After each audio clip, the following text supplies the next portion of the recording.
Notre secours est dans le nom du Seigneur qui a fait le ciel et la terre. Ah, j'ai oublié de vous faire ma petite pub hier. Je la mets aujourd'hui. Aidez-nous. Bah oui, quand même. C'est sympa le Nouveau Testament. Vous sentez que c'est à la fois plus facile et plus charmant. D'ailleurs, j'en profite pour vous dire, je me réserve le droit, quand je commente le Nouveau Testament, de parfois dépasser un tout petit peu au niveau du temps.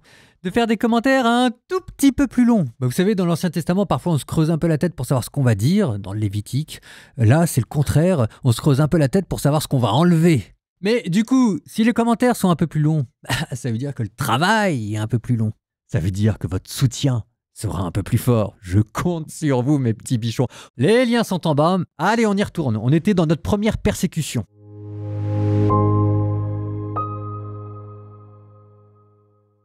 Actes des Apôtres, chapitre 9. Saul était toujours animé d'une rage meurtrière contre les disciples du Seigneur.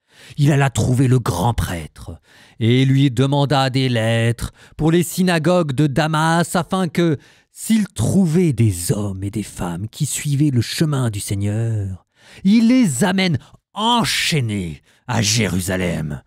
Comme il était en route et approchait de Damas, soudain, une lumière venant du ciel l'enveloppa de sa clarté et il fut précipité à terre. Il entendit une voix qui lui disait « Saul, Saul, pourquoi me persécuter ?» Il demanda « Qui es-tu, Seigneur ?» La voix répondit « Je suis Jésus, celui que tu persécutes. Relève-toi et entre dans la ville. On te dira ce que tu dois faire. » Ses compagnons de route s'étaient arrêtés, muets de stupeur. Ils entendaient la voix, mais ils ne voyaient personne. Saül se releva de terre, et bien qu'il eût les yeux ouverts, il ne voyait rien. Ils le prirent par la main pour le faire entrer à Damas. Pendant 3 jours, il fut privé de la vue, et il resta sans manger ni boire. Or, il y avait à Damas un disciple nommé Ananie. Dans une vision, le Seigneur lui dit « Ananie !» Il répondit « Me voici, Seigneur. » Le Seigneur reprit « Lève-toi, va dans la rue appelée rue droite chez Jude. Tu demanderas un homme de Tarse nommé Saul. Il est en prière et il a eu cette vision. Un homme du nom d'Ananie entrait et lui imposait les mains pour lui rendre la vue. » Ananie répondit « Seigneur, j'ai beaucoup entendu parler de cet homme et de tout le mal qu'il a fait subir à tes fidèles à Jérusalem. Il est ici après avoir reçu de la part des grands prêtres le pouvoir d'enchaîner tous ceux qui invoquent ton nom. » Mais le Seigneur lui dit « Va, car cet homme est l'instrument que moi j'ai choisi pour faire parvenir mon nom auprès des nations, des rois et des fils d'Israël. Et moi je lui montrerai tout ce qu'il lui faudra souffrir pour mon nom. » Ananie partit donc et entra dans la maison. Il imposa les mains à Saül en disant « Saül, mon frère, celui qui m'a envoyé, c'est le Seigneur, c'est Jésus qui t'est apparu sur le chemin par lequel tu venais. Et ainsi tu vas retrouver la vue, tu seras rempli d'Esprit Saint. » Aussitôt tombèrent de ses yeux comme des écailles, et il retrouva la vue. Il se leva, puis il fut baptisé. Alors, il prit de la nourriture et les forces lui revinrent. Il passa quelques jours à Damas avec les disciples et, sans plus attendre, il proclamait Jésus dans les synagogues, affirmant que celui-ci est le Fils de Dieu. Tous ceux qui y écoutaient étaient stupéfaits et disaient « N'est-ce pas lui qui, à Jérusalem, s'acharnait contre ceux qui invoquent ce nom-là? Et n'est-il pas venu ici afin de les ramener enchaînés chez les grands prêtres ?» Mais Saul, avec une force de plus en plus grande, réfutait les Juifs qui habitaient Damas en démontrant que Jésus est le Christ. Assez longtemps après, les Juifs tinrent conseil en vue de le supprimer. Saul fut informé de leurs machinations. On faisait même garder les portes de la ville jour et nuit afin de pouvoir le supprimer. Alors, ses disciples le prirent de nuit Ils le firent descendre dans une corbeille jusqu'en bas, de l'autre côté du rempart. Arrivé à Jérusalem, Saul cherchait à se joindre aux disciples, mais tous avaient peur de lui, car ils ne croyaient pas que lui aussi était un disciple. Alors, Barnabé le prit avec lui et le présenta aux apôtres. Il leur raconta comment, sur le chemin, Saul avait vu le Seigneur, qui lui avait parlé, et comment, à Damas, il s'était exprimé avec assurance au nom de Jésus. Dès lors, Saul allait et venait dans Jérusalem avec eux, s'exprimant avec assurance au nom du Seigneur. Il parlait aux Juifs de langue grecque et discutait avec eux, mais ceux-ci cherchaient à le supprimer. Mis au courant, les frères l'accompagnèrent jusqu'à Césarée et le firent partir pour Tarse. L'Église était en paix dans toute la Judée, la Galilée et la Samarie. Elle se construisait et elle marchait dans la crainte du Seigneur. Réconfortée par l'Esprit Saint, elle se multipliait. Or, il arriva que Pierre, parcourant tout le pays, se rendit aussi chez les fidèles qui habitaient Lod. Il y trouva un homme du nom d'Énéas, alité depuis 8 ans parce qu'il était paralysé. Pierre lui dit « Énéas, Jésus-Christ guérit, lève-toi et fais ton lit toi-même. » Et aussitôt il se leva. Alors, tous les habitants de Lod et de la plaine de Saron purent le voir, et ils se convertirent en se tournant vers le Seigneur. Il y avait aussi à Jaffa une femme, disciple du Seigneur, nommée Tabitha, ce qui se traduit Dorcas, c'est-à-dire gazelle. Elle était riche des bonnes œuvres et des aumônes qu'elle faisait.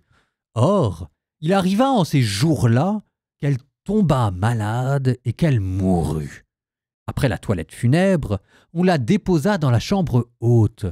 Comme Lod est près de Jaffa, les disciples, apprenant que Pierre s'y trouvait, lui envoyèrent 2 hommes avec cet appel. « Viens chez nous sans tarder. » Pierre se mit en route avec eux. À son arrivée, on le fit monter à la chambre haute. Toutes les veuves en larmes s'approchèrent de lui. Elles lui montraient les tuniques et les manteaux confectionnés par Dorcas, quand celle-ci était avec elle. Pierre mit tout le monde dehors. Il se mit à genoux et pria. Puis il se tourna vers le corps et il dit « Tabitha, lève-toi !» Elle ouvrit les yeux et, voyant Pierre, elle se redressa et s'assit. Pierre lui donna la main, la fit lever, puis il appela les fidèles et les veuves et la leur présenta vivante. La chose fut connue dans toute la ville de Jaffa, et beaucoup crurent au Seigneur. Pierre resta assez longtemps à Jaffa, chez un certain Simon qui travaillait le cuir.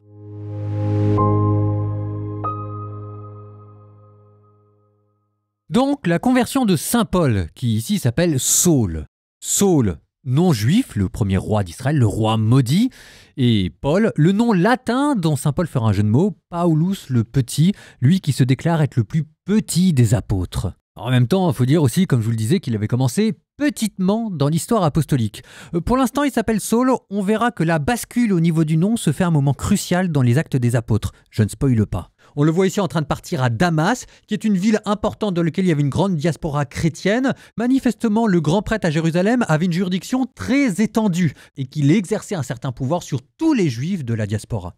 On enlève le cheval, on le voit dans toutes les peintures où on nous parle de la conversion de saint Paul, mais il n'est pas dans le texte. Ça ne veut pas dire qu'il n'y en avait pas, mais en tout cas on ne sait pas. Et c'est ensuite que nous avons le premier récit d'apparition dans Actes des Apôtres chapitre 9. Je dis premier parce qu'il y en aura un deuxième dans Actes des Apôtres chapitre 22. D'ailleurs, les deux ne diront pas tout à fait la même chose, c'est assez curieux. Dans l'un, on va dire que les compagnons de saint Paul entendent mais ne voient pas, et dans l'autre, on va dire que les compagnons de saint Paul voient mais n'entendent pas. C'est le moment de ressortir mes notes de bas de page.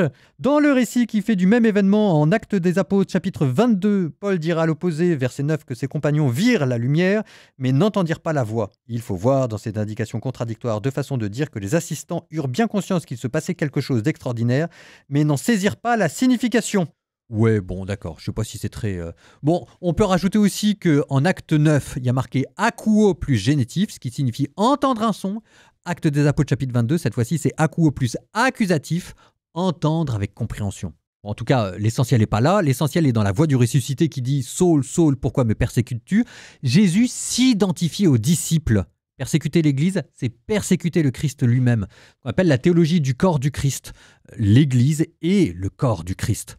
Ensuite, vous avez le jeu entre voir et ne pas voir. On se souvient de Jésus qui disait dans l'Évangile selon saint Jean aux pharisiens « Comme vous dites que vous n'avez pas de péché, vous demeurez encore aveugle. » Et voilà que saint Paul se découvre aveugle et ensuite passe de l'aveuglement à la lumière grâce au Christ. Nous avons encore la médiation communautaire. Paul reçoit peut-être une révélation tout seul, n'empêche qu'il est intégré dans l'Église et il reçoit le baptême par Ananie, qui hésitait, on peut le comprendre, mais qui vous rappelle l'importance de la communauté voulue par Jésus. On ne peut pas se réclamer d'un appel personnel, il faut que ce soit toujours vérifié et accompli dans l'Église. Ce qui est assez curieux, c'est que tout de suite, dès le baptême, on vous parle de Paul et de sa vocation. Je l'ai mis à part pour qu'il soit un instrument de choix, comme s'il avait été consacré dès la naissance. Et saint Paul rejoint le cortège glorieux des gens consacrés dès leur naissance dans la Bible, avec Jean le Baptiste, avec la Vierge Marie, rien de moins que cela. Hein. Ce qu'il dira dans la lettre aux Romains, « consacré dès le sein de ma mère ». Bon, avec le baptême de Paul, Paul change de personnalité. Ananie, sans le savoir, a créé un monstre. Un monstre né sous nos yeux. Cet homme est un malade. Il était possédé par la rage meurtrière avant le début du chapitre, c'est ce qu'on nous disait le texte. Et voilà maintenant qu'il est possédé, mais exactement de la même manière, mais cette fois-ci par le Christ. Il est à peine converti que déjà il est en train d'évangéliser et il met tellement le bazar qu'on est obligé de le cacher dans des paniers pour pouvoir le faire quitter Damas. Enfin, je sais pas si, enfin moi je comprends pas, enfin personne ne comprend. Ce type-là n'est pas quelqu'un de normal.